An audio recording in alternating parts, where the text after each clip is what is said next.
नमस्कार दोस्तों, हर्षित द्विवेदी एजुकेशन द्वारा बनाया गया और एक वीडियो में आपका स्वागत है। मेरा नाम है विनीत सागर। मॉक क्वेश्चंस फॉर प्रीलिम्स 2021 3 जनवरी 2021 का इंपॉर्टेंट क्वेश्चंस क्या क्या है देख लेते हैं। आगे जाने से पहले दोस्तों लेक्चर पर लाइक का बटन जरूर दबाइएगा। चैनल को अब तक सब्सक्राइब नहीं किया तो सब्सक्राइब कीजिएगा। हमें सपोर्ट करने के लिए आप चैनल के मेंबर भी बन सकते हो ज्वाइन बटन दबा के। Question number 1, in India, restriction on exports, imports from or to certain countries is provided under the Foreign Trade Policy 2015 to 2020. Consider the following statements which is incorrect. Video pause कीजिए और answer बताइए। I hope आपने answer किया होगा। Now the answer is option E, imports of all items from Pakistan is prohibited. दोस्तों ये statement बिल्कुल गलत है, बाकी चारों स्टेटमेंट जो है सही है। देखते हैं दोस्तों एक्सप्लेनेशन में। दोस्तों director general of foreign trade करके एक डिपार्टमेंट है, उनके वेबसाइट से हमें ये सब डिटेल्स मिल जाता है कौन कौन से कंट्रीज में एक्सपोर्ट या इंपोर्ट में इंडिया की फॉरेन ट्रेड पॉलिसी जो लेटेस्ट है 2015 से 2020 वाली जो फॉरेन ट्रेड पॉलिसी है FTP बोलते हैं, इसके हिसाब से सर्टेन कंट्रीज में रेस्ट्रिक्शंस लगा रखा है। जैसे देखो, सबसे पहले बात करते हैं Iraq, export of arms and related material. Iraq के लिए एक्सपोर्ट ऑफ आर्म्स मना है, पर अगर डिपार्टमेंट ऑफ डिफेंस प्रोडक्शन से नॉन ऑब्जेक्शन सर्टिफिकेट जो NOC बोलते हैं वो मिलने से हो सकता है। दूसरा क्या है, ईरान के लिए डायरेक्ट और indirect export of all items materials equipment goods and technology which could contribute to Iran's enrichment related. देखो दोस्तों, ईरान का यूरेनियम एनरिचमेंट के बारे में आजकल न्यूज़ भी आ रहा है, तो ईरान में भी डायरेक्ट एक्सपोर्ट करना मना है। ठीक है, बेसिकली न्यूक्लियर प्रोग्राम के लिए। अब देखो नॉर्थ कोरिया में भी है डायरेक्ट और indirect export of following items. कौन सा? All items materials equipment goods and technology which could contribute to North Korea's nuclear related और बैलिस्टिक मिसाइल रिलेटेड। तो बेसिकली न्यूक्लियर रिलेटेड या कोई weapon related, ballistic weapon related कुछ भी चीज़ है हम एक्सपोर्ट नहीं कर सकते। Export of rough diamonds to Cote d'Ivoire भी प्रोहिबिटेड है।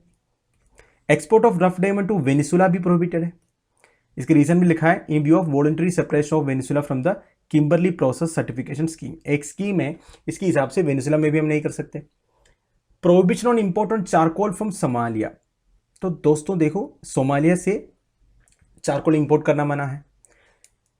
पाकिस्तान, देखो अभी पाकिस्तान की बात करें दोस्तों, देखो Pakistan currently exports cement, fertilisers, fruits, chemicals, leather and allied products to India. ठीक है, पाकिस्तान से चीज़ें इंडिया में आता है। वैसे main items India imports are fresh fruits, cement, petroleum products, bulk minerals और सन फिनिश्ड लेदर। तो ये सब चीज़ें हम पाकिस्तान से इंपोर्ट करते हैं। तो हमारे आंसर हमें मिल गया। बाकी सारे जो मैंने ABCD में लिखा है वो मैंने बता दिया आपको ऑलरेडी। बस आपको ये मालूम होना चाहिए कौन कौन से कंट्रीज में किस किस चीज़ों में मना है। Question number 2, consider the following statements regarding anganwadi scheme which are correct. Video pause कीजिए और आंसर बताइए।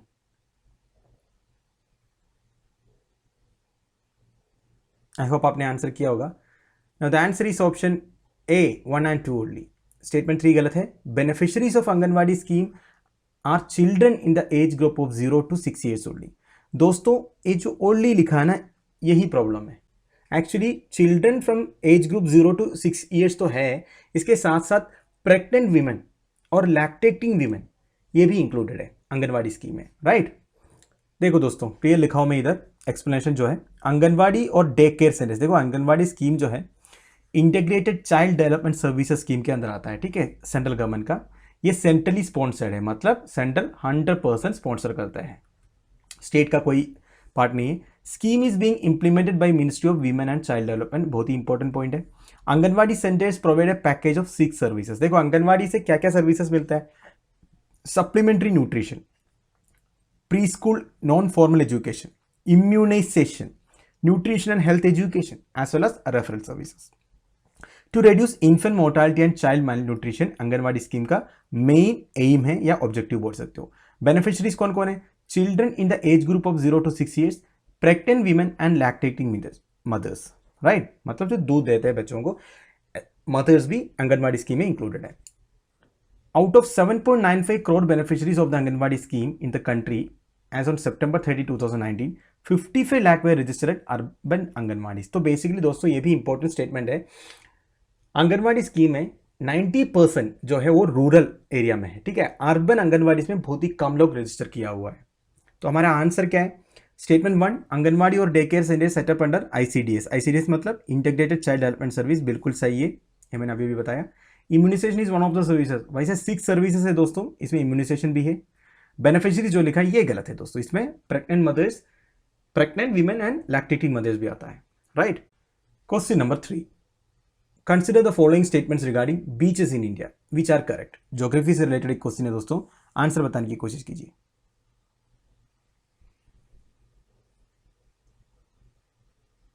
आई होप आपने आंसर किया होगा वीडियो पोस्ट करके। Now the answer is option D, 1, 2 and 3 तीनों स्टेटमेंट सही है दोस्तों।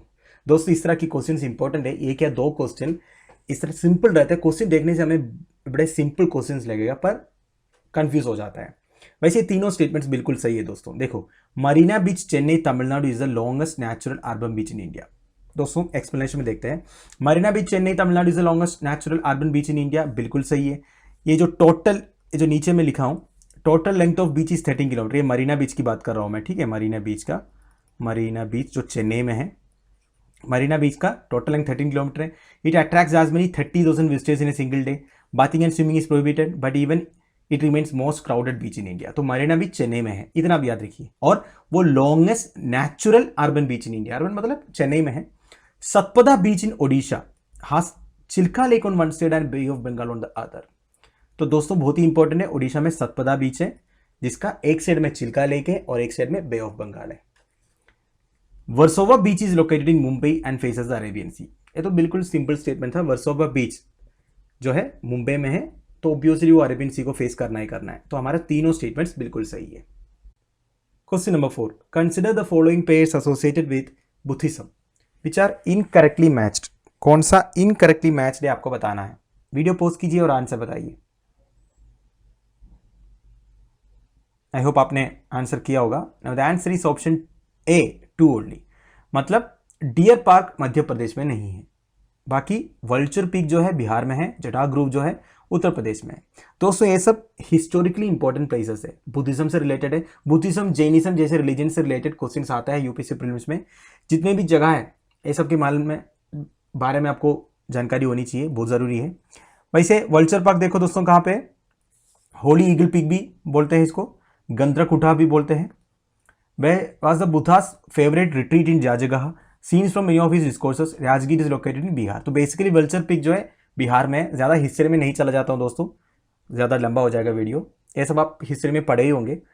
सारनाथ जो है कहाँ है, 10 kilometre north east of Varanasi city है, near the confluence of Ganga and Varuna rivers in Uttar Pradesh India.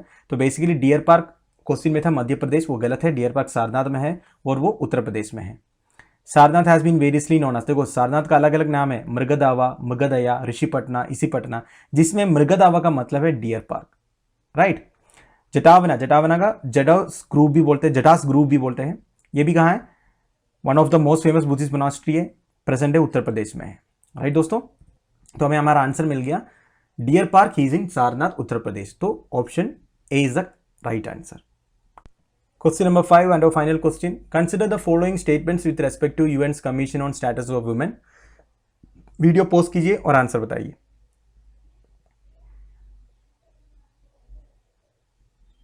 I hope आपने आंसर किया होगा। Now the answer is option D, 1, 2 and 3 तीनों स्टेटमेंट बिल्कुल सही है दोस्तों। बहुत ही इंपॉर्टेंट क्वेश्चन है दोस्तों। वैसे इंटरनेशनल ऑर्गेनाइजेशन सीरीज में ऑलरेडी हर्षित सर ने UN commission on status of women के बारे में अच्छी तरह कवर किया है। अगर आप वो वीडियो नहीं देखे हो तो और एक बार जाके देखिए, आपको काफ़ी इन्फॉर्मेशन मिल जाएगा और इस तरह की क्वेश्चंस का आंसर आराम से बता पाओगे। तो तीनों स्टेटमेंट सही है दोस्तों, देख लेते हैं। CSW जो कमीशन है is the principal global intergovernmental body exclusively dedicated to the promotion of gender equality and the empowerment of women। देखो दोस्तों, ये जो यूनाइटेड नेशंस का एक स्पेशल बॉडी है जिसमें जेंडर इक्वालिटी के लिए एंड वीमेन्स एम्पावरमेंट के लिए काम करते हैं। एस्टैब्लिश कब हुआ था, 21 जून 1946 में। It promotes women's rights, highlights and reality of women's lives throughout the world, helps in shaping global standards on gender equality and empowerment of women। ठीक है, तो इसका मेन ऑब्जेक्टिव हो गया वीमेन की राइट्स को प्रिजर्व करना, मेजर काम है। देखो 45 member states of United Nation serve as members of the commission at any time, right. तो 45 मेंबर स्टेट्स है। Recently India has been elected as the member of commission for 4 years from 2021 to 2025, इसलिए मैंने question डाला, बहुत ही important question है। 2021 से लेके 2025 तक India member of the commission चुना गया, राइट। तो हमारा आंसर है ऑप्शन डी 1, 2 एंड 3। तो दोस्तों हमारे daily 5 mock question for prelims इधर खत्म हो रहा है। उम्मीद करता हूँ आप लोगों को कुछ सीखने को मिला होगा। आज संडे था इसलिए न्यूज़ कम था, इसलिए थोड़ा जनरल क्वेश्चंस मैंने ज़्यादा डाला है। आई होप आप लोगों को कुछ सीखने को मिला होगा। लेक्चर की पीडीएफ एज यूजुअल आपको टेलीग्राम चैनल में मिल जाएगा। वीडियो को मैक्सिमम शेयर कीजिएगा दोस्तों, व्यूज़ बहुत कम आ रहा है। Thank you for watching, bye bye, have a nice day.